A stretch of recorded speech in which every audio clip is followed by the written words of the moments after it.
Good morning, अस्सलामुअलैकुम। सुनो पाकिस्तान की अहम खबरों और खूबसूरत सेगमेंट से भरी हुई सुबह में आपको खुशामदीद कहते हैं।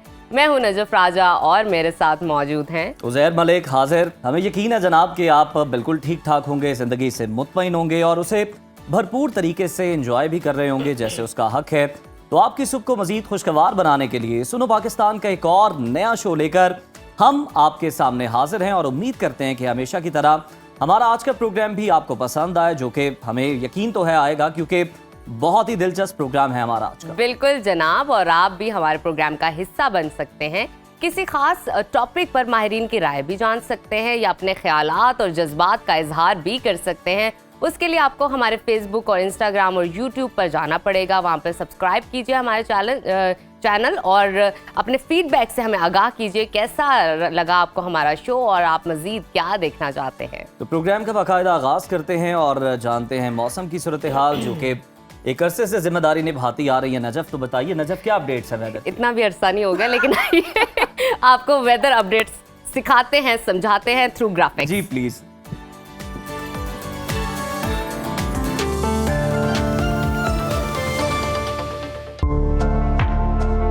मुल्क के मैदानी अजला में मौसम बदलने लगा है। दिन के वक्त दर्जे हरारत में मुसलसल इजाफा रिकॉर्ड किया जा रहा है, जबकि बालाई इलाकों में शदीद सर्दी के डेरे बरकरार हैं। मुख्तलिफ शहरों में मौसम की क्या सूरत हाल है, आइए जानते हैं। सबसे पहले रुख करते हैं गिलगित बल्तिस्तान का,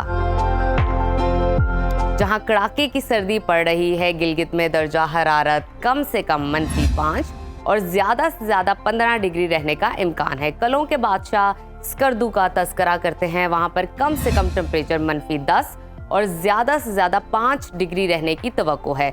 मौसम का हाल बताने वालों ने आइंदा 24 घंटों के दौरान गिलगित बल्तिस्तान में बारिश और बर्फबारी की पेशगोई की है। और अब नजर डालते हैं आज़ाद कश्मीर के मौसम पर, जहां शदीद सर्दी की लहर बरकरार है। दारुल हुकूमत मुजफ्फराबाद में कम से कम दर्जा हरारत 4 और ज्यादा से ज्यादा 22 डिग्री रहने का इम्कान है। श्रीनगर की बात करते हैं, वहां पर कम से कम पारा -4 और ज्यादा से ज्यादा 14 डिग्री रहने की तवक्को है। महकमा मौसमियात के मुताबिक आइंदा 24 घंटों के दौरान आज़ाद कश्मीर में बारिश और बर्फबारी मुतवक्के है। सयाहों और मकामी अफराद को एहतियाती तदाबीर इख्तियार करने की हिदायत की गई है। अब आगे चलते हैं, आपके साथ शेयर करते हैं खैबर पख्तूनख्वा का मौसम, जहां बेशतर अजला शदीद सर्दी की लपेट में हैं। फूलों के शहर पेशावर में दर्जा हरारत कम से कम 3 और ज्यादा से ज्यादा 27 डिग्री रहने का इम्कान है। सवात की बात करते हैं, जिसको पाकिस्तान का स्विट्जरलैंड कहा जाता है, वहां पर कम से कम टेम्परेचर -2 और ज्यादा से ज्यादा 17 डिग्री रहने की तवक्को है। महकमा मौसमियात ने आइंदा 24 घंटों के दौरान मानसहरा, चित्राल, शांगला, सवात, कलाम समेत दीगर इलाकों में बारिश और बर्फबारी का इम्कान जाहिर किया है। और अब जिक्र कर लेते हैं 5 दरियाओं की सरजमीन पंजाब का, जहां ज्यादातर अजला में मौसम सर्द और खुश्क रहेगा। दारुल हुकूमत लाहौर में दर्जा हरारत कम से कम 7 और ज्यादा से ज्यादा 25 डिग्री रहने का इम्कान है। वफाकी दारुल हुकूमत इस्लामाबाद में कम से कम पारा 1 और ज्यादा से ज्यादा 24 डिग्री रहने की तवक्को है। मुल्तान की बात कर लेते हैं, वहां पर कम से कम दर्जा हरारत 5 और ज्यादा से ज्यादा 25 डिग्री रहने का इम्कान है। महकमा मौसमियात ने आइंदा 24 घंटों के दौरान रावलपिंडी, अटक, जेहलम और चिकवाल में बादल बरसने की पेशगोई की है। मरी गिलियात में बारिश और बर्फबारी का इम्कान है। और अब रुख कर लेते हैं सूबा बलोचिस्तान के मौसम की तरफ, जहां बेशतर अजला बादलों की लपेट में रहेंगे। दारुल हुकूमत कोयटा का दर्जा हरारत कम से कम -4 और ज्यादा से ज्यादा 18 डिग्री रहने का इम्कान है। महकमा मौसमियात के मुताबिक आइंदा 24 घंटों के दौरान कोयटा, कला अब्दुल्ला, कला सैफुल्ला, ज़ियारत, बशीन, योब में बारिश और बर्फबारी मुतवक्के है। शहरियों को एहतियाती तदाबीर इख्तियार करने की हिदायत की गई है। और अब आखिर में जिक्र कर लेते हैं वादी मेहरान का, यानी कि सूबा सिंध का, जहां बेशतर इलाकों में सूरज आंखें दिखाने लगा है। रोशनियों के शहर कराची में दर्जा हरारत कम से कम 11 और ज्यादा से ज्यादा 29 डिग्री रहने का इम्कान है। हैदराबाद की बात करते हैं, हैदराबाद में कम से कम पारा 11 और ज्यादा से ज्यादा 27 डिग्री रहने की तवक्को है। महकमा मौसमियात ने आइंदा 24 घंटों के दौरान सिंध के अक्सर इलाकों में मौसम सर्द और खुश्क रहने की पेशगोई की है।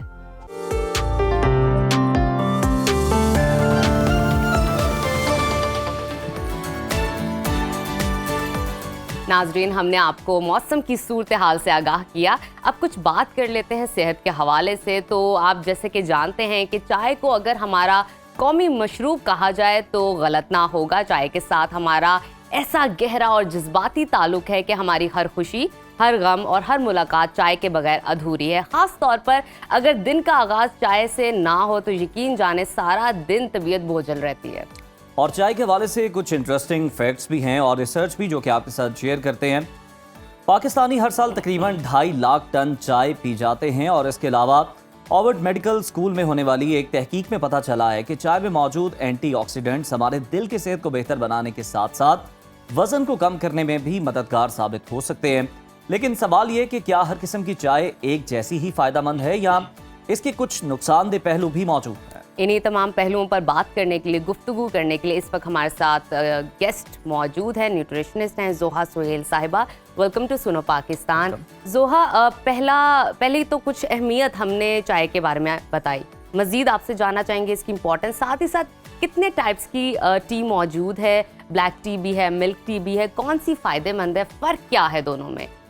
अच्छा नजफ, ये बहुत इंपॉर्टेंट टॉपिक आप लोगों ने आज चूज़ किया है, टी से रिलेटेड। पाकिस्तान में यकीन माने दिन ही चाय के साथ शुरू होता है और एंड भी बहुत से लोगों का चाय के साथ ही एंड होता है। नो डाउट, ऐसा ही है। अब अगर मैं सबसे फर्स्ट पे इसके बेनिफिट्स की बात करूं तो जैसे आपने भी एक रिपोर्ट शेयर की कि जिसमें हार्ट हेल्थ के लिए बहुत इंपॉर्टेंट साबित हुई है, तो बिल्कुल ये बात सच है। आपके दिल की शरियानों के लिए चाय बहुत ज़्यादा अच्छी है। खून की शरियानें जब तंग हो रही होती हैं तो ब्लड प्रेशर इंक्रीज हो रहा होता है। तो ये जो चाय है उसके अंदर ऐसी चीज़ें हमारे पास मौजूद हैं जो शरियानों को खोलती है। विद मिल्क है या विदाउट मिल्क है? इसके अंदर बहुत सारा इंपॉर्टेंट ये बात है कि अगर आप हार्ट हेल्थ के लिए कंज्यूम करना चाह रहे हो तो आप ऐसा मिल्क लें जो लो फैट हो। अगर ऑब्वियसली स्किम्ड मिल्क हो, अगर आप होल मिल्क कंज्यूम करेंगे तो अगेन उसमें वही सैचुरेटेड फैट्स जाएंगे जो आपकी आर्टरीज को जाके ब्लॉक करेंगे और अगेन ब्लड प्रेशर का मसला बढ़ेगा। तो अगर हम स्पेसिफिकली हार्ट हेल्थ के लिए कंज्यूम कर रहे हैं तो इसको ब्लैक टी यानी कि जिसका कहवा होता है वो कंज्यूम करना बेहतर है। ठीक है। अगर आपने दूध ऐड करना है तो बहुत मिनिमल अमाउंट में ऐड करें और it should be skimmed milk या लो फैट मिल्क होना चाहिए।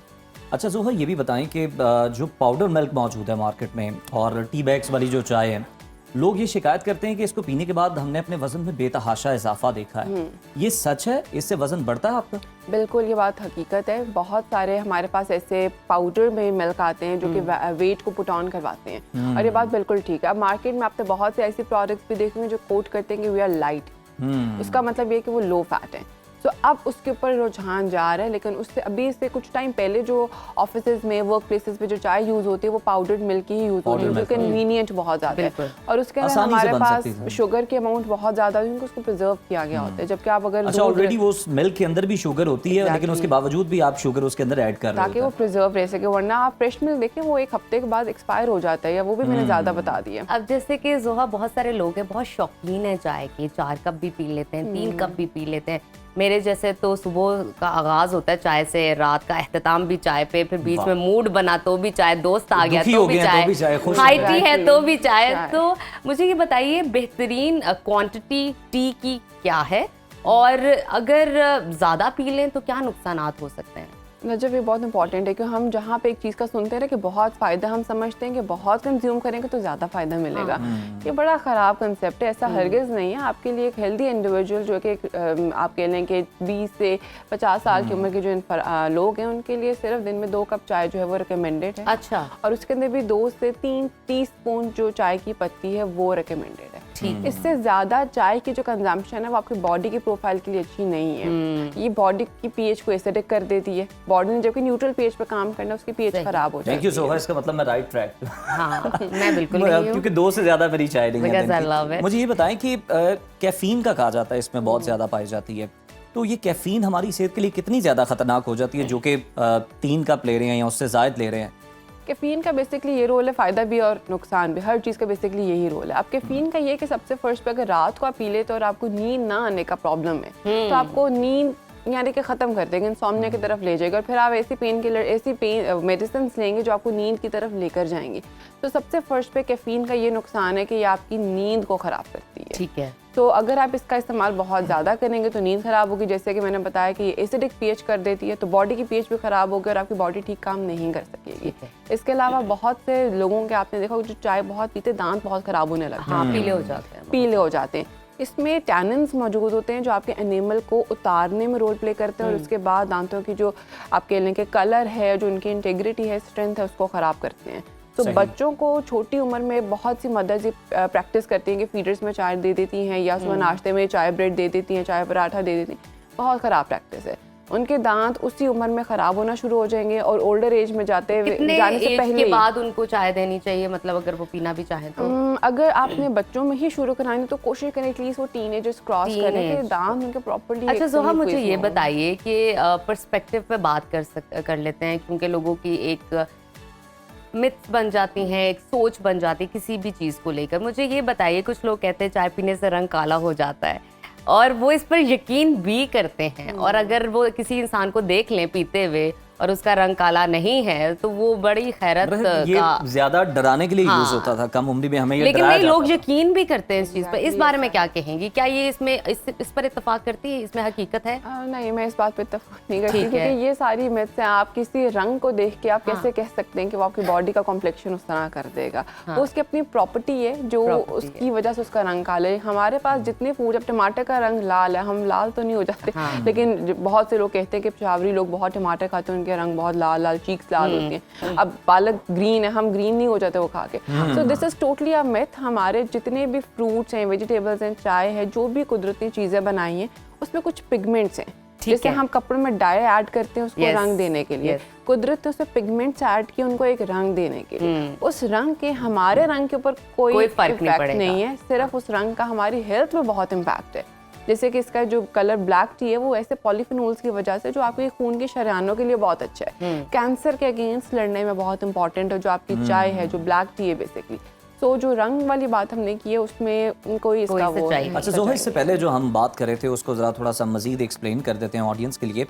ये बहुत हमने देखा है कि बहुत कम उम्र बच्चे भी होते हैं, फीडर में डाल के उन्हें चाय दे दी जाती है, जो कि आपने निशानदेही की बिल्कुल दुरुस्त है, हमने देखा है। तो इतनी कम उम्र से आप बच्चे को कैफीन स्टार्ट करवा देते हैं, तो ये फिर ज़्यादा एडिक्टिव होते हैं बड़े होकर चाय के, और इतनी कम उम्र में कैफीन इन पर किस तरह असरअंदाज होती है? कैफीन का इन पर बड़ा बुरा असरअंदाज होता है, क्योंकि कैफीन सबसे फर्स्ट पे, जैसे मैंने बताया कि ये आप लोगों को इंसोम्निया की तरफ लेके जाती है। छोटी उम्र में बच्चों की जो नींद है वो खराब होने लग जाएगी, स्लीप साइकिल बहाना ये होता है इनका गला खराब है, इन्हें फ्लू है, तो हमने ये चाय दे दी है। टोटली रॉन्ग है। और इसके अलावा आपकी जो कैफीन है वो आपको बहुत ज़्यादा मेटाबॉलिकली एक्टिव कर देती है। तो बच्चे क्या करते हैं कि वो उतना खाते नहीं है, मेटाबॉलिज्म उतना फास्ट हो जाता है, उसके बाद वजन जो है वो कम होने लग जाता है। बच्चों में आयरन की डेफिशिएंसी जो है वो कैफीन या चाय के साथ बहुत ज़्यादा लिंक्ड है। इस पर टैनिन्स एंड चाय में बेसिकली जो आयरन को एब्जॉर्ब नहीं होने देते और बच्चे पूरे दिन थकावट फील करते हैं, डिजीनेस फील करते हैं, रंग पीला फील हो रहा होता है।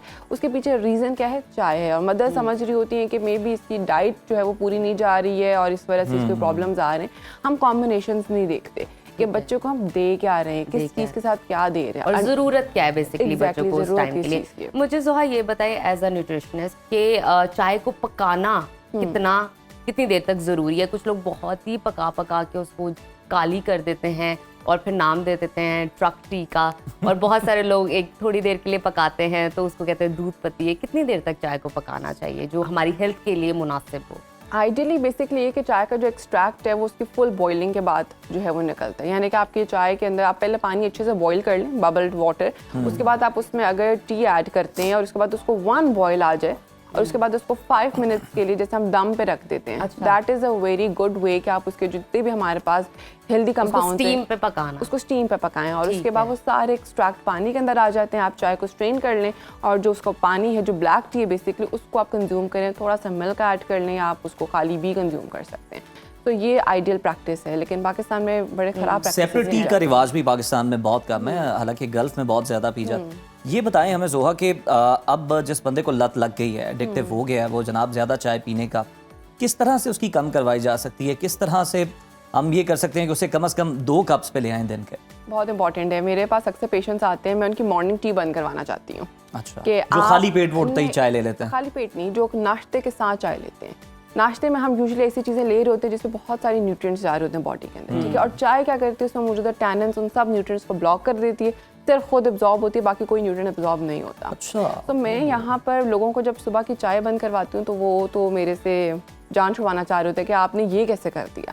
तो यहाँ पर जहाँ पे अगर वो सुबह 10-11 बजे भी चाय ले रहे होते हैं, शाम 4-5 बजे भी ले रहे होते हैं, जो चाय लेते हैं वो बहुत टाइम पे चाय लेते हैं। तो मैं सबसे फर्स्ट पे फोकस करती हूँ कि आप क्वांटिटी कम करें, आप बेशक नंबर ऑफ टी कप्स कम ना करें। अच्छा जोहा, आखिर Quantity में पे। मुझे ये बता दीजिए, बहुत सारे लोग जो हैं निहार मुंह ब्लैक टी लेते हैं जस्ट बिकॉज ऑफ दैट कि उन्होंने वेट रिड्यूस करना है। क्या ये ऐसा मुमकिन हो जाता है या कि कुछ का सुबह ये के भी टाइम, होता है कि आंख नहीं खुलती हमारी हाँ, रोजी चाय सुबह के बिना। टाइम आपने अगर ब्लैक टी ली तो वेट रिड्यूस होगा आपका? If it's just black T तो फिर ठीक है, ठीक लेकिन है। अगर मिक्स टी है तो फिर ठीक नहीं है। फिर ठीक नहीं है। ठीक नहीं है। आप अगर खाली कहवा पी रहे हैं, खाली पेट ले रहे हैं, तो वो बहुत ज़्यादा बेनिफिट्स की तरफ आपको लेके जाएगा। सुबह सुबह आपका स्टमक फ्रेश हो जाता है, मेटाबॉलिकली एक्टिव हो जाता है, Okay. जो आपके लिए बहुत अच्छा है, डे का स्टार्ट बहुत अच्छा है। लेकिन अगर आप उसमें दूध ऐड कर लेंगे, चीनी ऐड कर लेंगे, तो वो किसी लिहाज से अच्छा नहीं है। बिल्कुल ठीक। किसी भी लिहाज से। थैंक यू सो मच जोहा, बहुत शुक्रिया आपके Thank you. यहाँ पर मौजूदगी का। हमें जोहा ने बताया कि चाय है कितनी ज़रूरी है, कितनी पीनी चाहिए, क्या मिकदार होनी चाहिए और इसकी अफादियत क्या है, नुकसानात भी क्या है। तो अब ख्याल रखिएगा अपना और अपने घर वालों को। यहाँ पे लेते छोटी सी ब्रेक,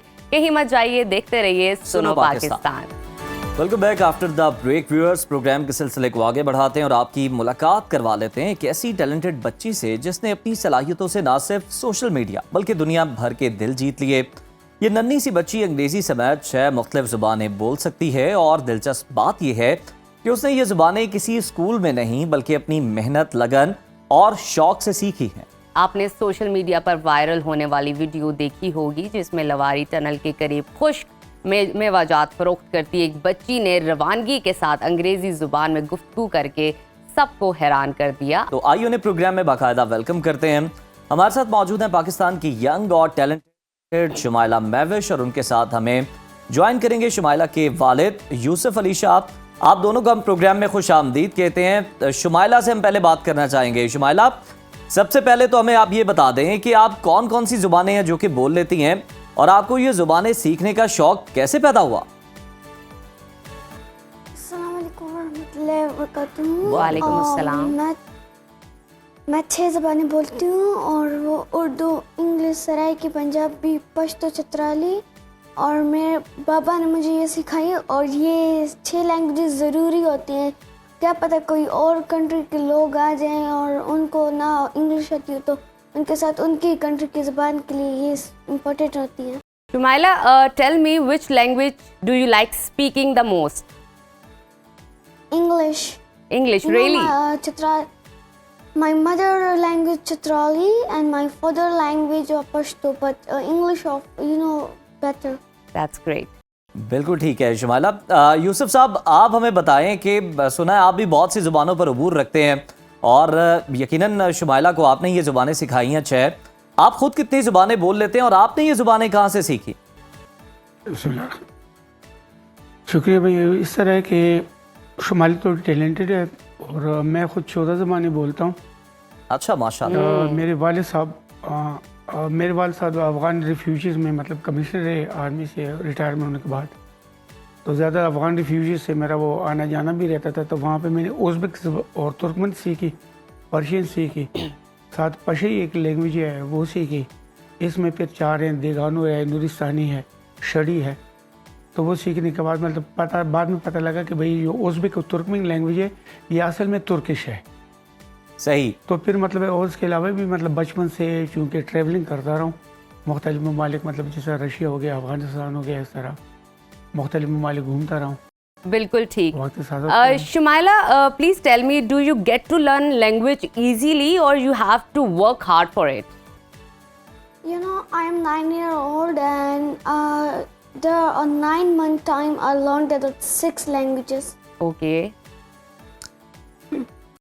अच्छा यूसुफ अली साहब, आप अब मुझे ये बताएं कि आप माशाल्लाह आप बता रहे हैं कि बड़ा ज़बरदस्त है कि 14 ज़ुबानें आप जानते हैं, बोल भी लेते हैं रवानी के साथ। कहीं ट्रांसलेटर की खिदमात भी आपने फराहम की हैं इसकी बदौलत? जी, शुमाइला को लॉन्च करने का लोहारी टनल में मेन जो इशू था वो यही था कि जो लोहारी टनल है ये हमारे टूरिज़म का जो बम्बुरीत है, जो कैलाश है, उस इलाके की तरफ पूरी दुनिया के लोग जाते हैं। और जो कंबाइंड और एक लैंग्वेज है जिसको हम इंटरनेशनल लैंग्वेज बोलते हैं, इंग्लिश है। वहाँ पे एफसी और लेवीज आपको पता है कि उनको पुश्तो के अलावा दूसरी जुबान नहीं आती, तो वो कन्वर्सेट करते हैं। कोई प्रॉब्लम आती थी वो वहाँ पे इंतज़ार करते हैं। आपको पता है वहाँ पे कोई मतलब है कि कोई प्रॉपर वेटिंग रूम नहीं है, ठीक है। सही। स्पॉट के इंतज़ार करते थे। तो उनको कन्वे करने के लिए जो है ना शुमाइला को लॉन्च करना पड़ा। क्या बात है। और आपने क्या जबरदस्त लॉन्च किया शुमाइला को। Shumaila, what are your future plans? My future plan, you know, there are one auntie. Future plan Shumaila, please tell me, क्या बनोगी? what do you want to become know- when you grow up, and what are your future I plans? became a flyer. Sorry? I became a flyer. Oh, I say I became a flyer, fighter Okay. pilot. Oh, fighter that's pilot. sweet. That's sweet. Hope you will get that. तो what you Shumaila, want. मुझे आप ये भी बता देना, अब जरा पंजाबी में जवाब दे दें। आपने कहा आपको पंजाबी भी आती है, तो चूंकि हम पंजाब में इधर बैठे हुए हैं, हमें ये बता दें कि ये जो आप इतनी ज़ुबानें बोलती हैं, और हम फुटेजेस में भी देख रहे हैं कि सयाह आपकी तरफ बड़े अट्रैक्ट होते हैं, आपके साथ वो सेल्फियाँ भी बनाते हैं, आप तो बाकायदा वहाँ एक सेलिब्रिटी बन गई हैं। तो आपकी जो चीज़ें जो आप वहाँ पे बेच रही होती हैं, तो ये ज़बानों की वजह से सयाह ज़्यादा अट्रैक्ट होते हैं, ज़्यादा आपसे चीज़ें इस तरह की खरीदते हैं? जी, वो क्या है ना, वो लोग आते कहते हैं कि मैंने एक सेल्फी बनाई है, तुमसे सब कुछ खरीद लूंगी। अच्छा शुमाइला, यही बात आप हमें ज़रा एक दफ़ा पंजाबी में हमारी ऑडियंस को कह के दिखा दें। अनु कहना असा एक पिक्चर बनाने आ तो असा तेन पूरी टोकरी खरीद दें। That's so sweet. That's so sweet. दुआ यही है शुमाइला, जो आप चाहती हैं ज़िंदगी में वो आप करें, और इसी तरह आप सेलिब्रिटी बने, लोगों की मदद करें, ज़िंदगी में अपने लिए भी कुछ करें, और डेफिनेटली तो पाकिस्तान का नाम शुमाइला से मैं ज़रा international एक level और पे- पंजाबी में सवाल, हाँ, अगर आप इजाज़त दें। ज़रूर ज़रूर। शुमाइला, ये मैं खुद सोच रहा हूँ पंजाबी कहाँ से बोल। शुमाइला, ए दसो ना कि तुसी हुन अगे स्कूल जाना है, को पढ़ना है कि नहीं पढ़ना, या इंज ही तुसी जुबाना सीख के लोगों ना बोलते रहना है? दसो। असा स्कूल जाने आ। अच्छा, स्कूल जान दा शौक है, किताबां पढ़न दा शौक है? जी, नहीं जी, शुमाइला ने तो हाँ बता जी, दिया कि बिल्कुल, ये भी फ्यूचर और- प्लान है स्कूल में जाना। देखें, वो अभी इन प्रोसेस है, बच्ची लर्न कर रही है, इतनी मुश्किलात में मत डालिए। बिल्कुल ठीक। अच्छा, मैं शुमाइला के फादर से बात करना चाहूँगी। यूसुफ साहब, मुझे ये बताइए कि आपके माइंड में ये आइडिया डेफिनेटली आपने शेयर किया हमारे साथ, कि आया कि जब लोगों की मदद करनी थी, ट्रांसलेट करना था, तो आपने लॉन्च किया शुमाइला को। लेकिन एक होता है ना थॉट प्रोसेस के, मुझे लैंग्वेजेस पे अबूर हासिल करना है, फिर बच्चों को भी कराना है, ये आइडिया, ये इंस्पिरेशन आपको कहाँ से मिली? मेन बात यह है कि आदमी जिस एटमॉस्फेयर में रहता है, जिस इसने बताया, इसकी वाला जो है वो चतराली है। जी 1976 में जो दीर के लोग हैं, उन्होंने दीर के नवाब से आज़ादी हासिल की, तो मेंटली वो लोग इमेच्योर हैं, मतलब वो मेच्योरिटी उन लोगों में नहीं है। उनको वो जो हम लोग कहते हैं वो सियासी शोर उन लोग में अभी बैदार नहीं हुआ है।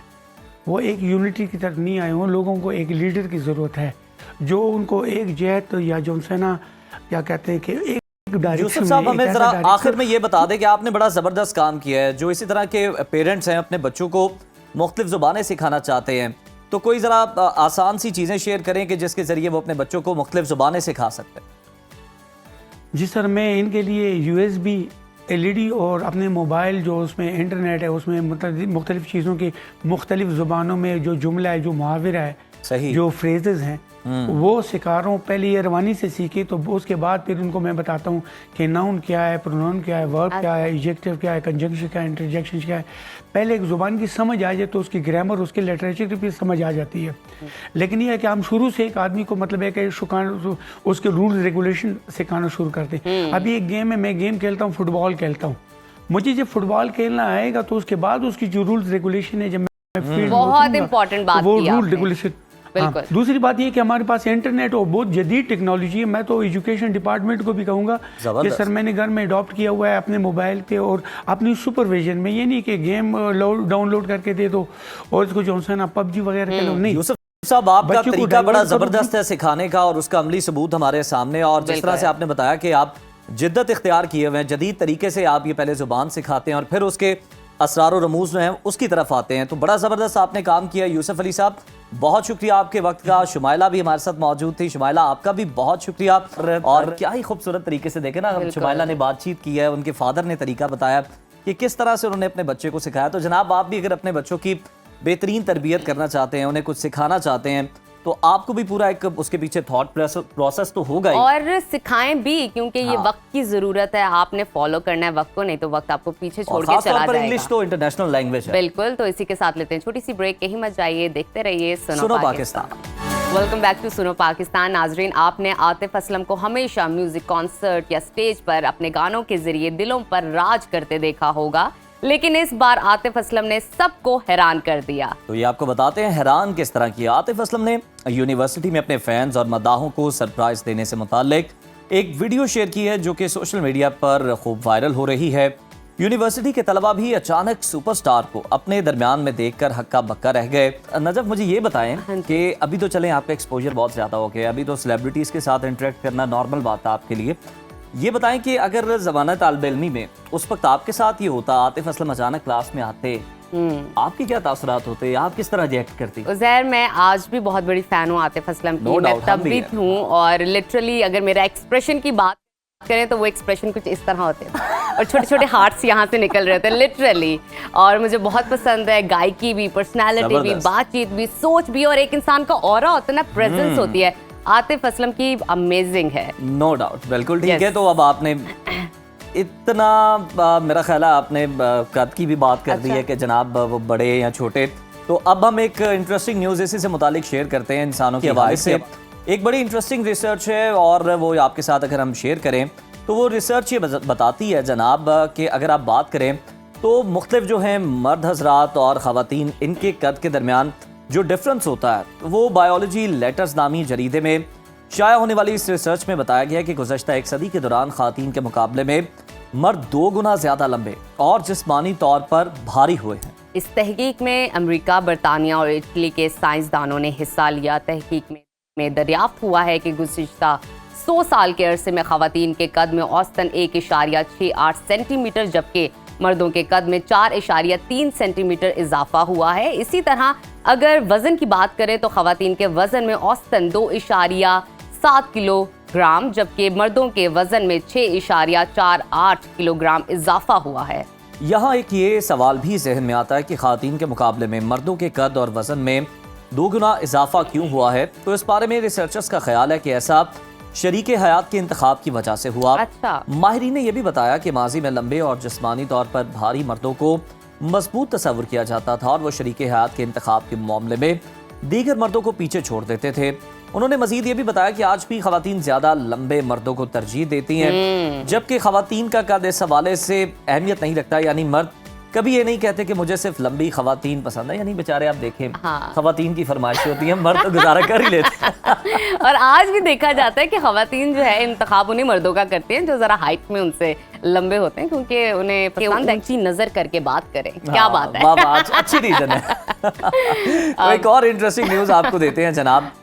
मारूफ रिसर्च जर्नल है नेचर, उसमें शाया होने वाली एक ये तहकीक है जिसमें बताया गया है कि हाल ही में अफ्रीका और बहरुल काहिल के दरमियान की सरहद पर ज़मीन की सतह से नीचे वाक़े 2 सबसे बड़े पहाड़ दरियाफ्त हुए हैं, जिनके बारे में ये दावा हो रहा है कि ये पहाड़ माउंट एवरेस्ट से भी 100 गुना ज़्यादा ऊंचे हैं। बिल्कुल नाजरीन, आपने बिल्कुल ठीक कहा। और ये दोनों पहाड़ ज़मीन की सतह के नीचे गहराई में वाक़े हैं, तकरीबन 1000 किलोमीटर की बुलंदी तक पहुंचते हैं, जो माउंट एवरेस्ट की 8.8 किलोमीटर ऊंचाई से कहीं ज़्यादा है। रिसर्चर्स का अंदाज़ा है कि ये पहाड़ कम से कम 500 करोड़ साल पुराने हैं। इस हवाले से नीदरलैंड से ताल्लुक़ रखने वाले प्रोफेसर डॉक्टर आर्विन ड्यूसू ने कहा है कि कोई नहीं जानता वो पहाड़ क्या हैं और आया हज़ारों साल में बने हैं या करोड़ों और अरबों सालों में वहाँ पे मौजूद हैं। बिल्कुल, ये तो अब देखा जाएगा, इस पर मजीद तहकीक भी होगी। लेकिन आपको नजर पहाड़ पसंद है? बहुत पसंद है मुझे, क्या बात है। और ये जो माउंट एवरेस्ट है और जितनी बड़ी चोटी है, मतलब मैं खुद बड़ा दिलदादा हूँ पहाड़ों का, तो मैं उन लोगों से बड़ा इंस्पायर होता हूँ जो ये चोटियाँ सर करते हैं, जिसमें ये सतफारा फैमिली है और बहुत से लोग हैं। एक बड़ा मुश्किल और बड़ा टेक्निकल काम है जो ये लोग करते हैं। बिल्कुल उज़ैर, ये दिखने में बहुत काम, खूबसूरत और गहरे लगते हैं, लेकिन उतना ही खतरनाक है। खतरनाक भी और ऊंचे भी और कॉम्प्लेक्स है। आप हाइकिंग करें ना, आपको आदत नहीं है, आप हाइकिंग करें, आधे घंटे बाद आपका सांस सुखड़ा होगा। ऐसा ही है। और इसके अलावा जो बॉडी टेम्परेचर आपका चेंज होता है, इतनी ऊंचाई पर जाके आपका डाइजेस्टिव सिस्टम, आपके ऑर्गन्स डिफरेंट तरीके से रिएक्ट करने लग जाते हैं उस टाइम पर, क्योंकि आपका हवा का प्रेशर उस टाइम पर बहुत यानी ज्यादा आपका- होता है, तो आपका बॉडी लेवल इंक्रीज हो जाता है सबसे somehow। बढ़ के तो आपके फेफड़े और आपका सांस नहीं आपका ऐसा साथ ही दे रहा होता ना, है, वो ऐसा उसकी ही वजह ये है कि आपकी प्रैक्टिस नहीं होती, और जो फिर आप ऊपर जाते हैं तो जनाब ऑक्सीजन कम हो रही होती है। तो बेहतर ये है कि अपने आप को जरा थोड़ा सा आजमाया करें, थोड़ा चलाया करें। कल को आपको कहीं हाइकिंग करनी पड़ गई किसी ऐसी जगह पे नॉर्दर्न एरियाज में, तो वहां पे फिर आप क्या देखें, करेंगे? अब आप हमारे नाजरीन को डराए मत, ठीक है? नहीं, ये डरा जिनका नहीं काम है रहा। वो मैं करते देखें, मैं हैं। चाहता हूं कि वो फिट रहे। मैंने फिट रहने का कुलिया बता रहा बिल्कुल हूं। ठीक, चले आप अपनी फिटनेस का ख्याल रखिए और यहाँ पे लेते हैं छोटी सी ब्रेक। कहीं मत जाइए, देखते रहिए सुनो पाकिस्तान। प्रोग्राम में दोबारा से आपको खुशामदीद कहते हैं। बात अब होगी मुल्की सियासत की, तो आज हुकूमत और तहरीक इंसाफ के दरमियान मुज़ाकरात का चौथा दौर होने वाला है और हुकूमत ने आज मुज़ाकराती कमेटियों का इजलास बुला रखा है। आज की नशिस्त में तहरीक इंसाफ को जवाब देने का ऐलान किया गया है, मगर तहरीक इंसाफ अपने मुतालबात पर ताहाल बज़िद है। मुज़ाकराती इजलास में शिरकत करने से साफ इनकार कर दिया और दो टोक अल्फाज में वाज़ेह किया है कि जब तक जुडिशल कमीशन नहीं बनाया जाएगा PTI मुज़ाकरात को आगे नहीं बढ़ाएगी, यानी मशरूत है। मुज़ाकरात के हवाले से स्पीकर कौमी असम्बली अयाज सादिक ने अपोजिशन लीडर उमर अयूब से राब्ता भी किया। उन्हें मुज़ाकराती इजलास में शिरकत की दावत दी है, ताहम अपोजिशन लीडर कहते हैं कि हुकूमत ने PTI के मुतालबात पर ताखीरी हरबे इस्तेमाल किए। अब अगर हुकूमत जुडिशल कमीशन का ऐलान कर दे तो दरमियानी रास्ता निकाला जा सकता है। वज़ीर आज़म शहबाज शरीफ कहते हैं कि मुज़ाकरात से गुरेज गैर जमहूरी रवैया है, जिससे कशीदगी का माहौल पैदा होता है। इससे कौमी यकजहती की फ़ज़ा को नुकसान पहुँचता है और पाकिस्तान को महाज आराई और तसादुम की नहीं, इस वक्त मुफाहमत और हमाहंगी की ज़रूरत है। तो इसी तमाम तर सूरत हाल पर बात कर लेते हैं। हमारे साथ मौजूद हैं सीनियर सहाफ़ी और तज्ज़ियाकार मज़हर अब्बास साहब। बहुत शुक्रिया मज़हर अब्बास साहब आपके वक्त का। सर, ये फरमाइएगा कि मुज़ाकरात के लिए आज चौथी नशिस्त होने जा रही है। PTI ने मुज़ाकराती इजलास में शिरकत से ही इनकार कर रखा है। हुकूमत का PTI के मुतालबात से मुतालिक आप क्या समझते हैं, क्या जवाब हो सकता है? जी शुक्रिया। मुझे तो खैर मुज़ाकरात कभी होते नज़र ही नहीं आ रहे थे।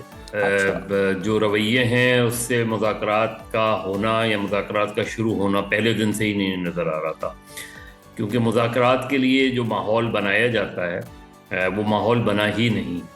और इसकी ज़ाहिर है हुकूमत क्योंकि बाख्तियार होती है, ताकतवर होती है, तो उसके ऊपर ज़्यादा बर्डन आता है चीज़ों को बेहतर या ख़राब करने का। लेकिन अगर हम देखें तो इस मुज़ाकराती टीम में हुकूमत की तरफ से उसमें पीपल्स पार्टी के भी कुछ नुमाइंदे हैं, उसमें मुस्लिम लीग नून, ज़ाहिर मेन गवर्नमेंट पार्टी मुस्लिम लीग नून है। उनका जो अगर हम पहले उनके रवैये के देख लें तो जो एक कॉन्फिडेंस बिल्डिंग मेजर्स होते हैं एक मुज़ाकरात का माहौल बनाने के लिए, वो हमें नहीं नज़र आए। उसमें अगर हम देखें कि होता है बाद सिचुएशंस में होता है कि आप जो लोग मुज़ाकरात करने वाले हैं या उनके जो लीडर्स हैं अगर वो जेल में होते हैं तो आप उनको किसी ऐसी जगह पे शिफ्ट कर देते हैं कि जहाँ से मुज़ाकराती टीम उनसे जाके हिदायत ले लेती है। यहाँ ये हुआ कि अडियाला जेल में इमरान खान साहब हैं और इमरान खान ही ऑल एंड ऑल हैं PTI के अंदर जी। इसमें मुझे शाह महमूद कुरैशी का और सरप्राइजिंगली ये PTI के सोचने का है कि सिर्फ चेयरमैन के गिर्द ही पूरी पार्टी घूम रही है। हालांकि उसमें सेक्रेटरी जनरल भी होते हैं, वाइस प्रेसिडेंट भी होते हैं, जो PTI के प्रेसिडेंट हैं परवेज़ इलाही, उनका कहीं हम जिक्र ही नहीं सुनते। शाह महमूद कुरैशी जो है दबे अल्फाज में ये शिकायत भी कर चुके हैं कि उनसे कोई कंसल्टेशन नहीं हो रही। तो गवर्नमेंट एक माहौल बना सकती थी। और दूसरी ये कि जो लोग माइनर जो है केसेस में इन्वॉल्व थे उनको छोड़ के आप एक अच्छा गुडविल का मैसेज दे सकते थे। ज़ाहिर है जिन पे सीरियस मुकदमात हैं उनको आप इस तरह नहीं छोड़ सकते, लेकिन आप जो है जिस तरह बहुत से लोगों को आप हाउस अरेस्ट का ऑफ़र कर सकते थे, नॉट ओनली इमरान खान लेकिन और भी हैं। एक मिसाल अक्सर मैं देता हूँ, जैसे डॉक्टर यास्मीन राशिद जो कैंसर सर्वाइवर हैं, उनके लिए एक रवैया अख्तियार किया जा सकता था।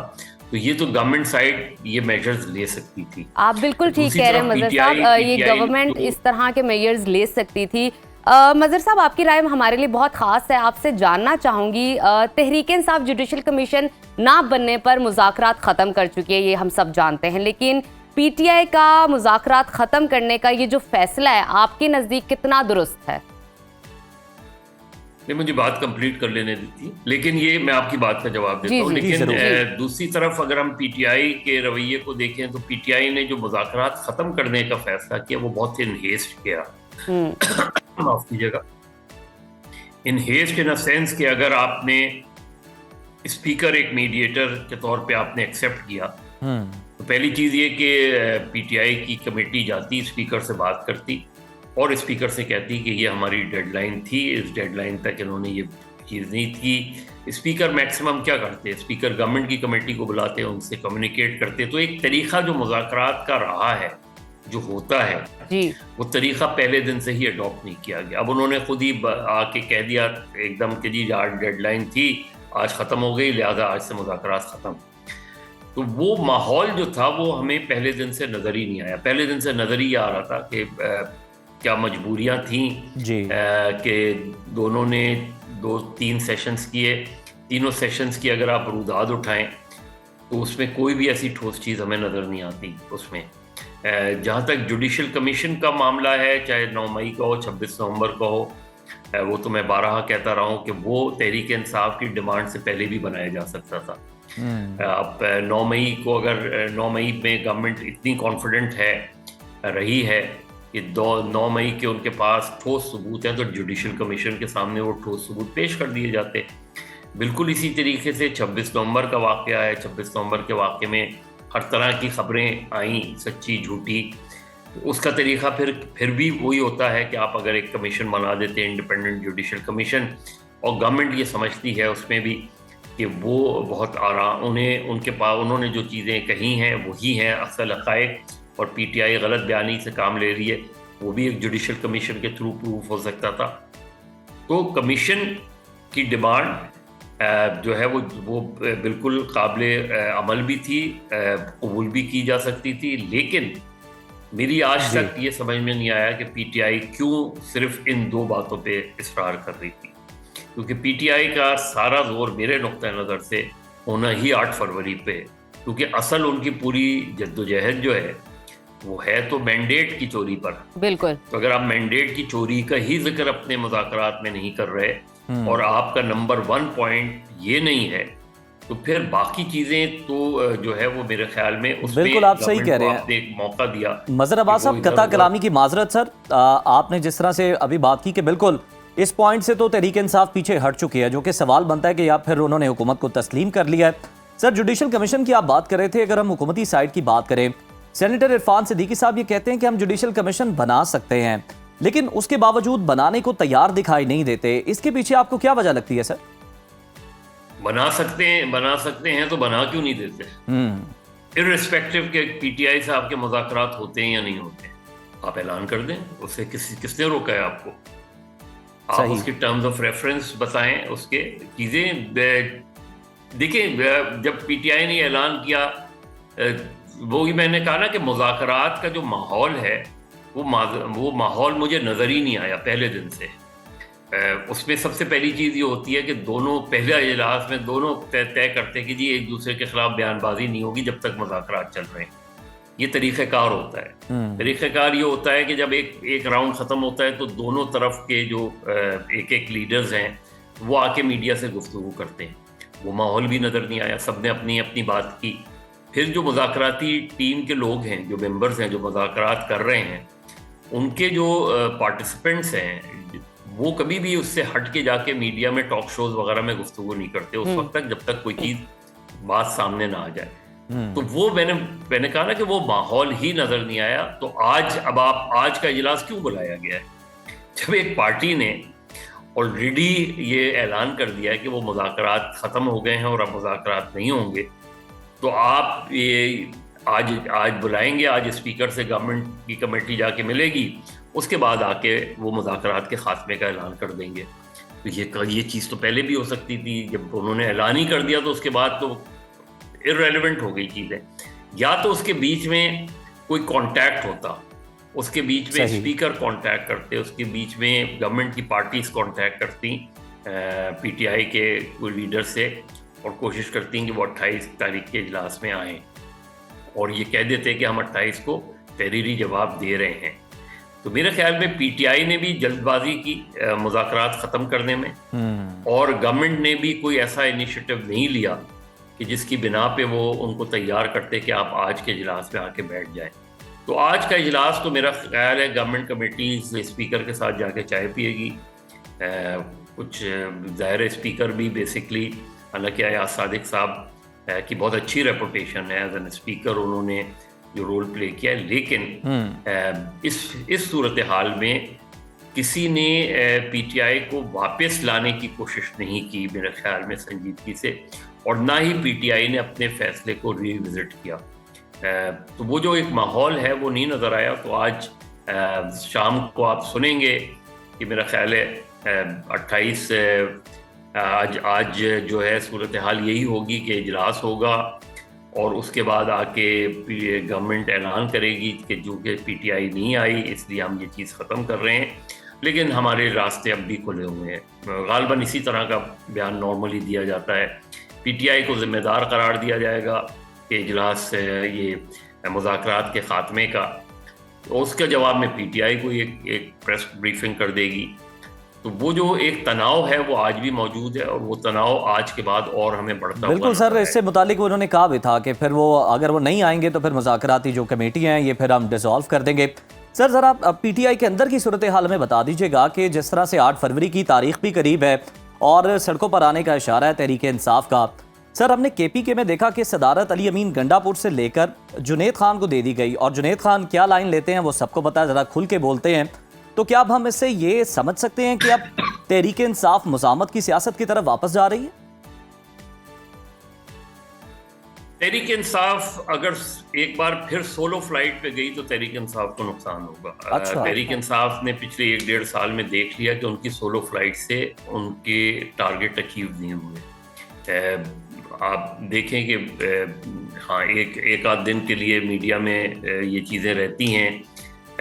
26 नवंबर उनकी फाइनल कॉल थी और अब सिविल नाफरमानी की वो बात कर रहे हैं। बीच में शुरू में भी जब उन्होंने 26 नवंबर की कॉल दी थी वो एक कोलिशन का हिस्सा थे, जो 6 पार्टीज़ की कोलिशन थी, लेकिन कॉल उन्होंने ही दी और उन्होंने ही इसमें सारा। अब भी सूरत हाल अगर ऐसी ही बनती है, गो के इत्तलात ये हैं कि पीटीआई कोशिश कर रही है, आज उनके वफ्द की मौलाना फजलुर रहमान से भी मुलाकात है, तो अगर उन्होंने कोई ग्रैंड अलायंस बनाया अपोजिशन का तो वो ज़्यादा इफेक्टिव होगा।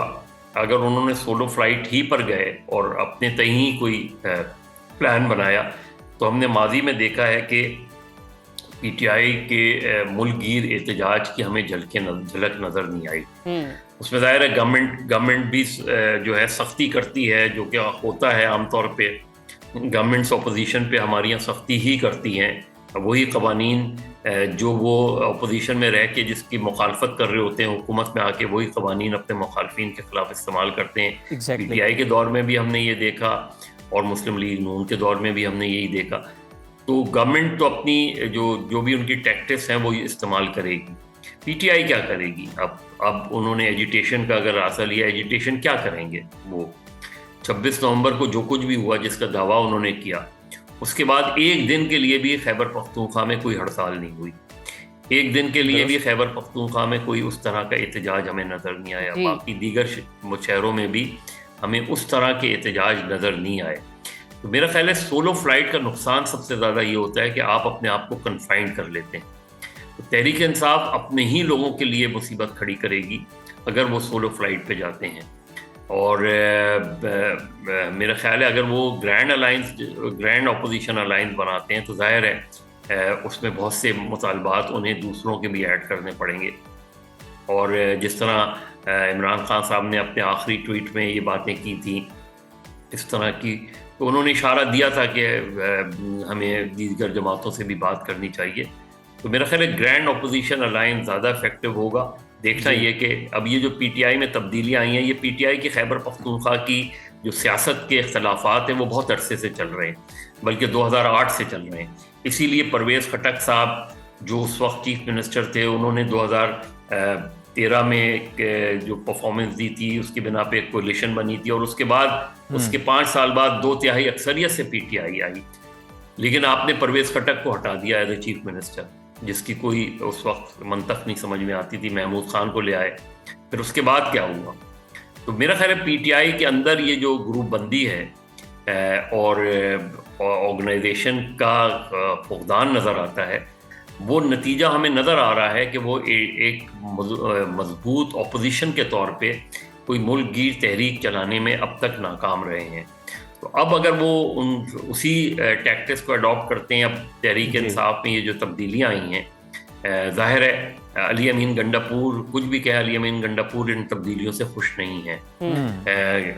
आतिफ खान को पहले परवेज़ खटक के साथ एक उनका तनाव रहा, उसके बाद भी आतिफ खान एक्टिव रहे, उन्होंने कोई अपनी वफादारी तब्दील नहीं की।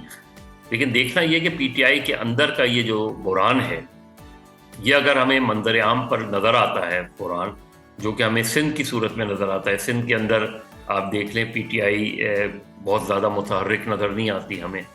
पंजाब में आप देख लें कि पंजाब में इस वक्त जो सूरत हाल है, उसमें वोट बैंक एक तरफ होता है कि वोट बैंक जो होता है वो अब पीटीआई के साथ है, लेकिन वो वोट बैंक एजिटेशन पॉलिटिक्स में उतना मैटर नहीं करता। बिल्कुल बिल्कुल, आपने बजा फरमाया सर। सिंध के और पंजाब के अगर पाकिस्तान तहरीक इंसाफ की हम देखें तो यहाँ पर सूरत हाल कोई अच्छी दिखाई नहीं देती। बहुत शुक्रिया सीनियर सहाफ़ी और तज्ज़ियाकार मज़हर अब्बास साहब, आपके कीमती वक्त का, और बड़ी बातें की हैं कि ये जो अब सियासी तौर पर पाकिस्तान तहरीक इंसाफ ने खैबर पख्तूनख्वा की सतह पर तब्दीलियाँ की हैं, ये तब्दीलियाँ क्या रंग लाती हैं और आने वाले दिनों में पता चलेगा कि मुफाहमत होगी, मुसाहमत होगी और किस तरह से होगी। लेकिन एक बड़ा सवाल यही है कि 26 नवंबर में जो आपने एहतजाज किया, जैसे फाइनल कॉल का नाम दिया गया, बुरी तरह से फेल हुई और उसके बाद किसी किस्म का कोई एहतजाज नहीं हुआ।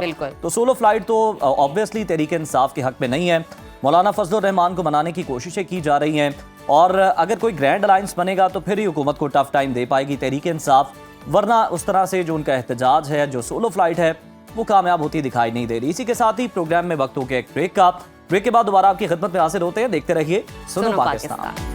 वेलकम बैक टू सुनो पाकिस्तान। अब हमारे प्रोग्राम में वक्त हुआ है हेल्थ सेगमेंट के हवाले से। हमारी सेहत का राज छुपा हुआ है उन छोटे लेकिन निहायत अहम अज्जा में जिन्हें हम वाइटामिन्स कहते हैं। ये वाइटामिन्स वो बुनियादी ग़िज़ाई अज्जा हैं जो हमारे जिस्म को तवानाई देते हैं, हमें बीमारियों से बचाते हैं और हमारी रोज़मर्रा ज़िंदगी में हमें सेहतमंद बनाते हैं।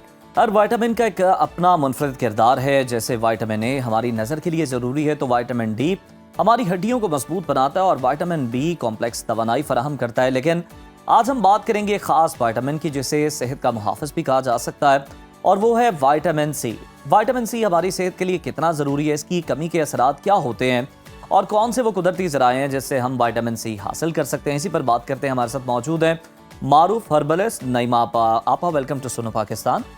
सबसे पहले हम आपसे जानना चाहेंगे कि विटामिन सी की ज़रा अहमियत हमारी ऑडियंस को बताएं और हमारे लिए कितना ज़रूरी है, हमारे जिस्म में क्या रोल प्ले करता है। सारे विटामिन के जिस तरह आपने बताया कि हर किसी का अपना अपना रोल है, लेकिन आज मौसम के मुताबिक जिस तरह किन्नू का है, ऑरेंज का है और इसका लेमन का है, इसका तो फॉरएवर ही सीजन होता है। आज हम विटामिन सी को ज़रा फोकस करेंगे। विटामिन सी की इस वक्त हमारे पास फ्रेश जो सोर्स हैं, कुदरती जो सोर्स है वो हमारे पास मौजूद है। विटामिन सी का हमारी बॉडी की अगर हम बात करें तो हमारे इम्यून सिस्टम को बूस्ट करता है। जब हमारा इम्यून सिस्टम बूस्ट होता है तो हमारे अंदर कोई भी हीलिंग होती है, लेट्स से इंटरनल या एक्सटर्नल, उनको वो हील करने में हेल्प करता है। जब हेल्प करता है, जब हमारा इम्यून सिस्टम ठीक होता है तो फिर हमारी गट हेल्थ ठीक होने की वजह से हमारी जो ये सरफेस नज़र आती है, हमारी स्किन जो नज़र आती है, ये फ्रेश नज़र आती है। क्योंकि जो स्क्रीन है असल जो हमें नज़र आती है, जो हम टीवी पे देखते हैं, उसके पीछे जितना सिस्टम होता है वो सही चल रहा होता है तो हमें स्क्रीन सही नजर आती है। एग्जैक्टली जब हमारा इम्यून सिस्टम ठीक होगा, जब हमारा इंटरनल अंदर का सब कुछ ठीक होगा तो एक्सटर्नल हम खूबसूरत भी नजर आएंगे, हमारे बाल भी अच्छे होंगे। आप हमारे पास मौजूद है, डायरेक्टली कुछ टिप्स पर आते हैं ताकि हमें पता चल सके कि विटामिन सी हम किस तरह बना सकते हैं नेचुरल तरीके से। मैं आप लोगों को विटामिन सी बनाना बताऊंगी। ये जरा इसको आप लोग फोकस करें। देखिए ये कितना खूबसूरत बहुत प्यारी बॉटल है। हाँ, ये बहुत प्यारी बॉटल है और ज़ाफ़रान भी नजर आ रहा है मुझे। ये ज़ाफ़रान भी नजर आ रहा है। इसके अंदर ऑरेंज के इसके लेमन के ना पील भी नजर आएंगे आपको। ये विटामिन जो इसके अंदर मैंने ऑयल यूज किया ना, जरा इसको फोकस कर लें आप, ठीक है। इसको जो इसके अंदर जो मैंने यूज किया ना, जिसको हम रेटिनॉल भी इसके अंदर मैंने डाल दिया कि आपका एजिंग जो साइन है उनको भी रिवर्स करेगा। विटामिन सी तो ये है ही है, ठीक है। आपको लेमन का कलर नजर आ रहा होगा इसके अंदर। अच्छा ठीक है, इसको मैंने बनाया किस तरीके से है कि जो ये लेमन है, लेमन पील और ऑरेंज पील, लेमन के सिर्फ हमने पील यूज किए हैं। ठीक है। देखिए वैसे स्मार्ट होने के लिए हम लेमन को यूज करते हैं, अपनी गट हेल्थ को ठीक करने में हम लेमन का यूज करते हैं, टी में यूज करते हैं, टी में हॉट यूज वाटर में करते यूज हैं। हाँ करते जी, हैं। लेकिन इसका ना ज्यादा यूज जो होता है वो स्टमक को खराब भी कर देता है, ये ठीक है। अच्छा मैं अपनी टिप की तरफ आती ज्यादातर हूँ। का तो गला खराब गला भी खराब ये करते भी हैं, ये स्टमक भी खराब कर देता है अगर ज्यादा यूज करें तो हम। अच्छा इसके अंदर मैंने लिया है रेटिनॉल के लिए मैंने क्या लिया, इसके अंदर विटामिन के जो कैस्टर ऑयल है, कैस्टर ऑयल लिया और विटामिन ई ऑयल लिया, ये दोनों मेरे पास हैं। ठीक है, विटामिन सॉरी कैस्टर ऑयल और विटामिन और सेम ई क्वांटिटी ऑयल में है दोनों, सेम क्वांटिटी में। ठीक है, बिल्कुल इक्वल सही। हमने ले लेना। वैसे आप जिसके लिए कंफर्टेबल, क्योंकि मुझे डिजायर होती है 40 प्लस होने के बाद कि आई रिंकल आ जाते हैं, तो मैं अपने लिए मोस्टली ये बनाती हूँ। ये बनाया किस लिए, इसलिए आप लोगों के लिए मैं लेके आई कि विटामिन सी इसके अंदर मैंने भरपूर किस लिए किया कि इसके अंदर मैंने ऑरेंज के पील और लेमन के पील वो डाल के इसको सोक करके रख दिया तकरीबन 5 से 6 दिन के लिए। तो ये देखिए एक ब्यूटीफुल सा कलर आ गया और ये 5 से 6 दिन में खुद ही तैयार हो ये गया। खुद ही तैयार हो जाता है। ये खुद ही तैयार हो, बस इसको ना डार्क प्लेस मींस के आपने रूम में रख अंधेरे लेना। में ठीक है, हाँ अंधेरे में नहीं, वैसे रूम में सनलाइट से, डायरेक्ट सनलाइट से बचाना 4-5 दिन के लिए। ठीक है, उसके अंदर फिर मैंने इसके थोड़े से चंक्स डाले हैं जाफरान के। जाफरान जो है विटामिन सी भी हमारे डार्क स्पॉट या हमारी क्या कहते हैं एजिंग साइन को रिवर्स करता है, हमें ब्राइट करता है, वाइट करता है, ग्लोइंग स्किन करता है, हमारी एकदम से ब्राइटनेस आ जाती है। कहते हैं ना विटामिन सी खाओ, विटामिन सी लगाओ, का ये बहुत बड़ा ऐसे ही फैक्टर है। हाँ, तो इसके अंदर मैंने ना ग्लोइंग स्किन के लिए मैंने जाफरान, ओरिजिनल जाफरान, अगर आपके पास टोटली ऑप्शनल है ठीक है मैं यूज करती हूँ। आप डालना चाहते हैं तो डाल लें, नहीं डालना चाहते तो भी और ठीक इसके है। अंदर आप लोगों ने करना ये है कि थोड़े बहुत आप लोगों को चंक्स नजर आ रहे होंगे इसके अंदर, ये जो इसका पील है ठीक है, ये देखिए ऑरेंज और लेमन पील। हाँ, ये पता है क्या होगा, ये वैक्यूम का मेरा है, जो इसके अंदर वो नहीं है, पाइप नहीं है। ठीक है, अंदर हाँ जी, ये वैक्यूम करेगा खुद ब खुद। ये आपके जो ऑरेंज वाले ये पील है ना एंड पे आगे इधर लग जाएंगे। ठीक है, आप लोगों ने इस तरीके से लेना है। ये देखेंगे विटामिन सी, आप इसको आपने यूज किस तरीके से करना है। विटामिन सी का ये जो सीरम डायरेक्ट अगर आपने अप्लाई करना है, मैं क्रीम भी बनानी है आपको, एक क्विक रेमेडी है वो बताऊंगी।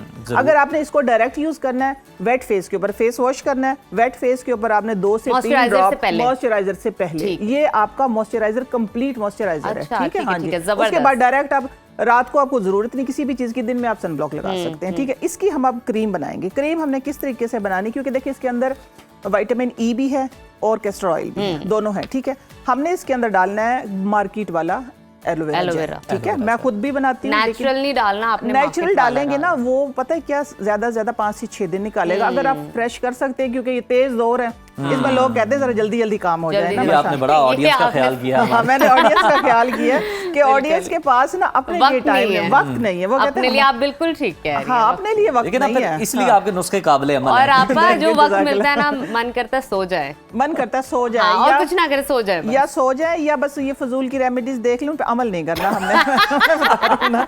उन पे अमल नहीं करना हमने, सिर्फ हम देखते रहे। ये देखें, ये आपकी विटामिन सी क्रीम ठीक है, 1 टीस्पून के बराबर हमने लिया, दोनों चीजें इक्वल ली है। और ये देखें, ये अगर आप क्रीम लगाना चाहें, ठीक है, ये देखें बहुत ही फाइन सी क्रीम बन गई है। विटामिन सारे अपनी जगह, लेकिन मोस्ट फेवरेट जो होता है वो विटामिन सी ही होता है, क्योंकि वो हमारे इंटरनल और एक्सटर्नल दोनों प्रॉब्लम को, जिस तरह विटामिन डी वो स्पेसिफिक है, ठीक है, हड्डियों के लिए। विटामिन ए जो है वो हमारी आंखों के लिए। गाजर खाएं, मौसम अच्छा है। ये देखिए ना, ये कुदरत ने कितने बड़े बड़े अनमोल, कम है विटामिन डी का तो सोर्स भी कम है। वो डी का सोर्स जो हम डायरेक्ट लेने जाते तो काले हो जाते हैं, ये बड़ा मसला है। और विटामिन डी इतना जरूरी है क्योंकि वो कैल्शियम को डिसॉल्व करता है। ये क्रीम देखें जी, और बड़ी जबरदस्त थिक सी ठीक है, क्रीम ये बन देखिए गई है। थिक सी क्रीम। इसके अंदर आपका एलोवेरा जेल भी जो आपकी स्किन को हाइड्रेट करेगा, ठीक है, आपकी स्किन को ब्राइट भी करेगा। और दूसरा इसके अंदर विटामिन सी है, लेमन और ऑरेंज का पील है इसके अंदर, उसका एक्सट्रैक्ट है टोटल। फिर हमारे पास इसके अंदर कैस्टर ऑयल है और विटामिन ई है, जो कि हमारे एजिंग साइन को रिवर्स करेगा, ऑल नेचुरल। ये प्योर देखिए आप लोगों के पास एक प्योर रॉ फॉर्म में थोड़ी थोड़ी अपने लिए मेहनत किया करें, थोड़ा थोड़ा वक्त निकाला करें, ये बहुत जरूरी होता है। आप महंगे से महंगे ट्रीटमेंट जितने मर्जी करवाएं, ठीक है, आजकल तो जमाना ही आगे, कहते हैं सैलून खत्म कर दो जी, ये फेशियल वाले एस्थेटिक सारे के सारे बना लो, ठीक है, लेकिन जितना मर्जी महंगा, जब तक आप इन चीजों का इस्तेमाल अपनी जिंदगी में नहीं रखेंगे, मैं बताती हूँ, मेरी गारंटी है कि उस वक्त तक आप वो ग्लो नहीं। आप ये बताएं कि विटामिन सी का बालों की सेहत में भी कोई किरदार होता है? बिल्कुल, मैंने पहले जिस तरह बताया ना कि विटामिन सी, देखो हमारा इम्यून जब अच्छा होगा ना अंदर का, हमारी इम्यूनिटी बूस्ट करेगी। जब हमारा इम्यून सिस्टम ठीक होगा, ओवरऑल हेल्थ हमारी अच्छी होगी, तो हमारे बाल भी वैसे ही अच्छे होंगे, हमारे बाल अच्छे होंगे, हमारी स्किन अच्छी होगी, हमारी पूरी हेल्थ अच्छी होगी। तो हेल्थ के अंदर देखिए बाल भी आते हैं। और दूसरा इसका ये है कि जिस तरह मैं डेंटल पे बात करूंगी कि इसका ना डेंटल का ये मैंने स्पेशल ये आजमाया है कि जब जिस तरह हमारी लाइंस आ जाती है ना, उसको हम कहते हैं कि बॉडी पे तो इधर हमारी चोट लगी, हम कहते हैं क्रैक आ गया, ठीक है, लेकिन दांतों पे जिस तरह की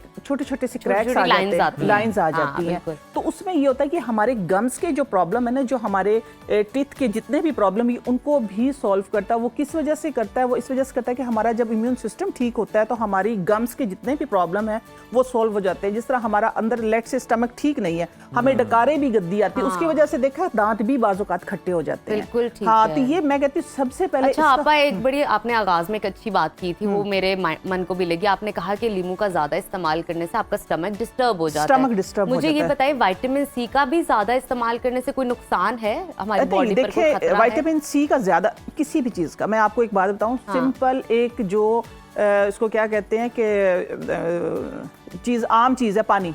से पानी मैं बता रही हूँ, पानी का ज्यादा इस्तेमाल भी हमारी सेहत के लिए अच्छा नहीं है। Somehow water retention हो जाता है। हाँ, ऐसी बिल्कुल। कोई भी चीज है ना, किसी भी चीज का ज्यादा इस्तेमाल अच्छा नहीं, एतदाल में रह के इस्तेमाल में रहना बहुत लेकिन ये विटामिन सी एक ऐसा बिल्कुल, लेकिन विटामिन सी अल्लाह ताला ने हमारे पास एक ऐसा सोर्स दिया जिसको हम थोड़ा ज्यादा इस्तेमाल कर सकते हैं, लेकिन इतना खतरा नहीं है। इतना खतरा नहीं है, लेकिन कहीं जाके जिस तरह हमारे, लेकिन लीमू का खास ख्याल रखिए, ज्यादा ना इस्तेमाल। अच्छा, लीमू का एक और मैं आप लोगों की शो पे एक बात बताऊं, अगर 2 मिनट है तो लीमू का एक और मैं बहुत ही मैजिकल रेमेडी बताने लगी हूं। वो हमारे पास सिर्फ 60 सेकंड्स है। 60 सेकंड है, नहीं चले फिर नहीं हो सकेगा, नेक्स्ट में कर लेते हैं, अगले शो के लिए बचा के रखते हैं। ये बस आप देखें, विटामिन सी कोई भी सोर्स है, ठीक है, विटामिन ए है, विटामिन डी है, सबका इस्तेमाल करें, लेकिन विटामिन सी का जरा आप इंटरनल एक्सटर्नल दोनों यूज कर सकते हैं। बिल्कुल ठीक है, बहुत शुक्रिया आपकी मौजूदगी का। बस लीमू का खास ख्याल रखिए, ज्यादा मत लीमू पीजिए क्योंकि वो आपके स्टमक को डैमेज भी कर सकता है। तो यहाँ पे लेते हैं छोटी सी ब्रेक, कहीं मत जाइए, देखते रहिए सुनो पाकिस्तान। वेलकम बैक टू सुनो पाकिस्तान। प्रोग्राम से वापस आते ही मैं आपसे सवाल करना चाहूंगी। बिल्कुल, आपने कभी कोई चीज़ खरीदी हो और वो डिफेक्टिव निकली हो, सूट सिलवाया हो, दर्जी ने ख़राब कर दिया हो, या जूते या कोई भी ज़रूरत की चीज़ आपने ख़रीदी और वो ख़राब निकली हो, और आपने उसको शिकायत के बावजूद आपने कहा कि भाई ठीक करा लेते हैं, चीज़ ठीक है, ऐसा क्या किया आपने उसके साथ? मतलब इस तरह की चीज निकल आए तो डिपेंड तो ये करता है। अगर मुख्तसर आप जवाब सुनना चाहती हैं तो सब्र है। सब्र मेरी पर्सनैलिटी जरा साबिर है। नहीं, लेकिन अगर बहुत ज्यादा महंगी चीज है तो फिर कोशिश करते हैं कि जाके उसकी कंप्लेन की जाए, बताया जाए कि आप इसे रिप्लेस कर दें। अगर वो कोई थोड़ी सस्ती है तो फिर कहते हैं यार अब क्या जाना, क्या उसके टेंट्रम देखने, क्योंकि हमारे यहाँ बड़ा कम रिवाज है चीज को वापस करने का।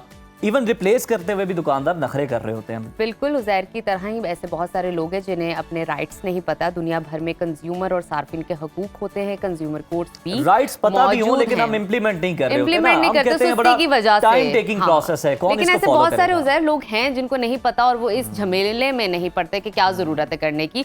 और साथ ही साथ आपको बताते हैं कि 15 मार्च को सार्फिन के हकूक का दिन भी, आलमी दिन भी मनाया जाता है, और ताकि लोगों में अवेयरनेस क्रिएट की जाए कंज्यूमर कोर्ट्स के हवाले से। बिल्कुल, कंज्यूमर कोर्ट्स पाकिस्तान में मौजूद हैं और आप खबरों में सुनते भी होंगे कि उनमें फैसले भी आते हैं और अच्छे खासे जुर्माने भी हो जाते हैं दुकानदारों को। तो जनाब, हम किसी मुतल्लिका इदारे से रुजू कर पाते हैं, ये बड़ा ज़रूरी है। सारिफीन के हुकूक क्या है, कंज्यूमर कोर्ट होती क्या है और वहाँ किस तरह से आप रुजू कर सकते हैं, दरख्वास्त दे सकते हैं, इसी पर बात करते हैं। हमारे साथ मौजूद हैं advocate high court barrister Waqas Abrez साहब। वकास साहब, सबसे पहले तो आपको सुनो पाकिस्तान में खुशामदीद कहते हैं। बताइएगा कि हमारे माशरे में सारिफीन को अपने हुकूक से मुताल्लिक आगाही ना होने की वजह क्या है? Thank you so much for having me on your show and taking my perspective on this pertinent issue. Uzair, सबसे पहले मैं ये कहूँगा कि हमारी सोसाइटी में लोगों को बहुत से कवानीन के बारे में इदराक नहीं है, फहम नहीं है, शऊर नहीं है, जिसकी वजह से जो हमारे बुनियादी हकूक़ हैं, जिस तरह हम कंज्यूमर राइट्स की बात कर रहे हैं, कंज्यूमर राइट्स सिर्फ सैकड़ों लोगों का मसला नहीं है, हज़ारों लोगों का मसला नहीं है, बल्कि लाखों लोगों का ये मसला है। पाकिस्तान भर में, पूरी दुनिया के अंदर, चूँकि लाखों लोग जो हैं वो डेली बेसिस पे कोई ना कोई सर्विस एक्वायर करते हैं, कोई ना कोई प्रोडक्ट खरीदते हैं, चाहे वो 1 रुपए की प्रोडक्ट है, 1 लाख की प्रोडक्ट है, 1 करोड़ की प्रोडक्ट है। अगर वो डिफेक्टिव निकलती है, ये जो सर्विस आप एक्वायर करते हैं वो फॉल्टी निकलती है, तो कंज्यूमर प्रोटेक्शन एक्ट 2005 में ये कानून बनाया गया था और इसमें सबसे ज्यादा जो वेटेज दी गई है, जिनको तहफ़्फ़ुज़ दिया गया, प्रोटेक्शन दी गई है, वो कंज्यूमर है। इसके डिबाचर प्रेम्बल के अंदर लिखा गया है consumer is always right and consumer is king. ये जो कानून है इसके अंदर जो प्रोटेक्शन दी जाएगी वो कंज्यूमर को दी जाएगी। जिस तरह साइबर कानून के अंदर साइबर जो सोशल मीडिया का यूजर है उसको तहफ़्फ़ुज़ दिया जाता है, दीगर कवानीन में जिसके लिए भी वो कानून बनाया जाता है उसको तहफ़्फ़ुज़ दिया जाता है। यहाँ पे सबसे ज्यादा जिस चीज की तहफ़्फ़ुज़ की बात की गई है वो कंज्यूमर के तहफ़्फ़ुज़ की बात की गई है। जिस तरह जो अगर हम कोई जूता लेते हैं, अगर हम कोई कपड़ा लेते हैं, अगर हम कोई सर्विस एक्वायर करते हैं, वो फॉल्टी है या डिफेक्टिव है, तो सबसे पहले जो चीज हमने करनी है without acquiring this service of an advocate और लॉयर, एक आम कॉमन सिटीजन जो है, ऑर्डिनरी सिटीजन है, वो भी वकील की सर्विसेज लिए हुए, उसकी खिदमात लिए हुए, बजाय इसके कि वो अगर 10,000 की या 15,000 की कोई चीज लेता है और उस पर 50,000 या 30,000 किसी वकील की या एडवोकेट की वो सर्विसेज लेता है, उस पर लीगल नोटिस भिजवाता है, उसको अपना वकील तैनात करके उसकी रिप्रेजेंटेशन ताकि कोर्ट ऑफ लॉ में करे, उसकी बजाय कंज्यूमर प्रोटेक्शन एक्ट जो कि पाकिस्तान के अंदर शॉर्टेस्ट फॉर्म ऑफ लेजिस्लेशन ये की गई थी, 38 से 39 इसकी दफात हैं, इसके अंदर एक सारिफ को ये हक दे दिया गया आप खुद जो है वो अपना एक नोटिस बनाकर उस दुकानदार को भेजे या जिस भी शख्स से जो सर्विस ली है खुद से अपना नोटिस बना के दुकानदार को भेज सकते हैं, आपको किसी लॉयर की जरूरत नहीं उस तरह स्टार्टिंग में पड़ेगी। वकास साहब, मुझे ये बताइएगा कि जिस तरह अगर कोई चीज़ अभी हम डिस्कस कर रहे हैं कि आप स्पेसिफिकेशन की तरफ जाते हैं, सार्फिन अपनी पसंद से कोई चीज़ खरीदता है, घर आता है, उसको पता चलता है ये चीज़ खराब है, तो वो केस कैसे फाइल कर सकता है? और ये जो दुकानों पर लिखा होता है कि खरीदी हुई चीज़ वापस नहीं करवा सकते, ये जुमला दुरुस्त है या नहीं दुरुस्त? ये बड़ी एक इम्पॉर्टेंट बात है नजफ, चूंकि हमारे यहाँ शऊर का बहुत ज्यादा फुकदान पाया जाता है इन चीज़ों के हवाले। कंज्यूमर प्रोटेक्शन एक्ट का सेक्शन 22 है जो ये कहता है कि अगर कोई भी दुकानदार इस तरह की कोई भी जो लिस्ट तहती या किसी किस्म का बैनर भेजा करता है तो उसके अगेंस्ट जो है आप डिप्टी कमिश्नर के ऑफिस में जाके एक एप्लीकेशन फाइल कर सकते हैं सेक्शन 22 के तहत कि इसने ये इस तरह की कोई यहाँ पे नंबर प्लेट या कोई तख्ती या कोई चीज़ भेजा की है कि आप खरीदी हुई चीज़ वापस नहीं कर सकेंगे। चूँकि कंज्यूमर का ये बुनियादी राइट है, उसका बुनियादी हक है कि कोई भी चीज़ जो आपने खरीदी है वो डिफेक्टिव है या कोई भी सर्विस क्वालिटी है तो कंज्यूमर प्रोटेक्शन एक्ट के तहत आप वो कोर्ट के अंदर जा सकते हैं। लेकिन इससे बुनियादी चीज़ ये है, सबसे पहले जिस चीज़ की तरफ मैं इशारा कर रहा था कि हमने उसे नोटिस भेजना है। Notice is the fundamental. उसमें ये है कि आपने जो 2023 की जजमेंट थी जस्टिस मंसूर अली शाह की जो सुप्रीम कोर्ट की, इसका पेज 482 था, इसके अंदर एक बड़ा जबरदस्त कानून डिसाइड कर दिया गया कि जब भी आप कोई भी चीज़ लें और आपको ये इदराक हो गया ये चीज़ जो है वो डिफेक्टिव है, ये सर्विस जो है वो फॉल्टी है, तो 30 दिन के अंदर you have to approach the service of consumer court. पहले आपने नोटिस ड्राफ्ट करना है। नोटिस के अंदर कौन सी बुनियादी चीजें हैं आपके प्रोग्राम के तवज्जुह से मैं बताना चाहूंगा आपके नाजरीन को। सबसे बुनियादी चीज ये है कि आपने वो रसीद जरूर लेनी है। कोई भी चीज आप खरीदते हैं या सर्विस एक्वायर करते हैं उसकी रसीद या बिल बहुत जरूरी है लेना, क्योंकि हम सबसे बड़ी गलती ये करते हैं कि हम कई दफा बिलिंग नहीं लेते, हम रसीद नहीं लेते।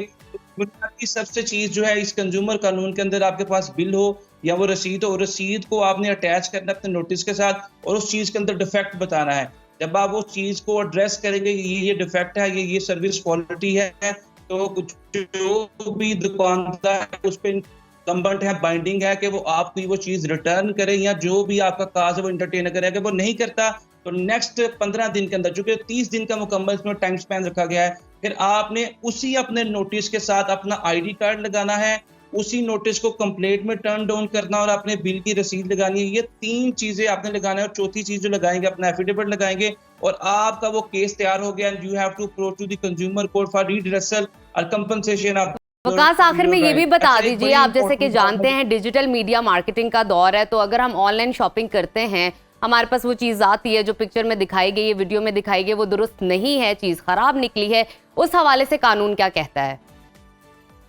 देखिए उसके ऊपर एड्रेस लिखा होता है, वो जो जहाँ से भी आप चीज़ मंगवाते हैं जब वो आपको डिलीवरी की जाती है उसी एड्रेस के ऊपर जाके आपने दोबारा से उसके साथ क्रॉस पेंडिंग करनी है। जो डिफेक्ट है उसके अंदर या जो भी चीज़ के प्रोडक्ट के अंदर जो डिफेक्टिव चीज़ है, आप उसके साथ उसको एक नोटिस भेज देंगे। अगर वो नहीं करता तो फिर आप उसके अगेंस्ट केस फाइल करेंगे अपने ही डिस्ट्रिक्ट में, और अपने डिस्ट्रिक्ट के कंज्यूमर कोर्ट में नोटिस करके उसे बुलाएंगे। एक बड़ी इंपॉर्टेंट चीज़ आपके प्रोग्राम के तवज्जो से बताना चाहूँगा कि इंडियन कंज्यूमर कोर्ट के अंदर 2018 के अंदर एक इंडियन मॉडल ने केस फाइल किया कि मेरे जो बाल थे वो गलत काटे गए हैं, लिहाजा मुझे कंपनसेशन दी जाए। इंडियन सुप्रीम कोर्ट ने 2021 की जजमेंट है, 2.5 करोड़ रुपया फाइन उसको किया है। सितंबर 2021 की इंडियन सुप्रीम कोर्ट की ये जजमेंट है। इसी तरह 2018-19 का ये केस है, मुल्तान का एक खातून थी चार्टर्ड अकाउंटेंट, उसने ये केस फाइल किया था कि मेरी कनेक्टिंग फ्लाइट थी, निजी एयरलाइन से मैंने सफर किया और मेरी एक कनेक्टिंग फ्लाइट जो है इन लोगों की मिस्टेक की वजह से या क्वालिटी सर्विस की वजह से वो मैंने मिस कर दी और मुझे कनेक्टिंग फ्लाइट नहीं दी गई और मुझे बिल्कुल सही वकास आपने बिल्कुल दुरुस्त फरमाया कि बड़ी इस तरह की बड़ी बड़ी मिसालें मौजूद हैं और ये बड़ा ज़रूरी है कि ना सिर्फ आप कोई प्रोडक्ट खरीदें बल्कि कोई सर्विस ले रहे हैं तो उस मौके पर आपको अगर वो सेटिस्फाई नहीं करती तो आप उसकी कंप्लेन कर सकते हैं। ज़रूरी ये है जो हम समझ पाएं कि आपके पास सबूत मौजूद होने चाहिए, आपके पास वो स्लिप या बिल होना बड़ा ज़रूरी है। तो जनाब इसी के साथ ही आज के प्रोग्राम से मुझे और नजफ को इजाज़त दीजिए। कल इंशाल्लाह दोबारा आपकी खिदमत में हाजिर होंगे, तब तक के लिए अल्लाह हाफ़िज़। अल्लाह हाफ़िज़।